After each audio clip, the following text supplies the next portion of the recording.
जहाँ तक बात है कि पता कैसे लगेगा कि आपको किडनी फेल हो रही है।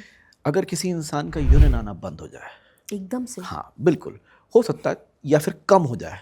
जिस इंसान को पहले 2 लीटर आता हो, वो अचानक से 100, 200, 1500, अच्छा, या ऐसा होता है क्या डॉक्टर हाँ साहब? एकदम से यूरिन आना बंद हो जाता है, तो इंसान को समझना चाहिए कि हाँ डेफिनेटली किडनी में कोई प्रॉब्लम है। अब जैसे आपके शरीर से यूरिन आना बंद हो जाएगा, नेचुरल सी बात है, थोड़ी सूजन आने लगेगी। हम्म, पैरों में सूजन आ सकती है, चेहरे पे सूजन आ सकती है। तो सूजन का आना, यूरिन का बंद होना, ये बहुत इंपॉर्टेंट सिम्टम है। पर कई बार ऐसा नहीं भी होता, तो कुछ और सिम्टम्स आते हैं। अच्छा। अचानक से बीपी बहुत हाई हो जाता है, ओके। बेहोशी में चले जाते हैं, गफलत में चले जाते हैं, दौरे पड़ने लगते हैं। ये सारे संकेत होते हैं जो शरीर के अंदर जो टॉक्सिन है, जिनको बाहर निकलना है, वो बाहर नहीं निकल रहे, वो शरीर के अंदर एक्यूमुलेट हो गए। जैसे कि शरीर के अंदर इकट्ठे हो गए तो सिम्टम्स आने शुरू। कुछ लोगों में ये भी प्रॉब्लम आती है, भूख नहीं लगती है, उल्टी, उबकाई, इस तरह के बेसिक सिम्टम्स आने चालू होते हैं। तो ब्रीफली अगर मैं बताऊं तो सबसे पहले यूरिन आना बंद हो जाता है।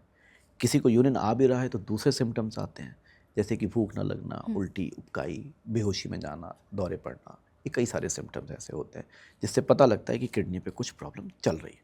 फिर उसके बाद ये देखा जाएगा कि ये किडनी में एक्यूट हुआ है, अचानक से कुछ हुआ है, या पहले से कुछ था जो बीमारी एकदम से बढ़ गई है।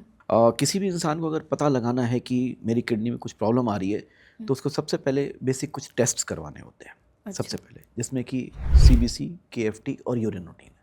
अच्छा। उन्हीं में सबसे मेजॉरिटी 99% बीमारियां उसमें पकड़ में आ जाती हैं। और उसके बाद अल्ट्रासाउंड कराना होता है अल्ट्रासाउंड किस चीज़ से? पेट का, जिसमें हमें अच्छा। किडनी के बारे में पता लगता है कि पेशाब रुक रहा है या बन गया है, क्या कारण है।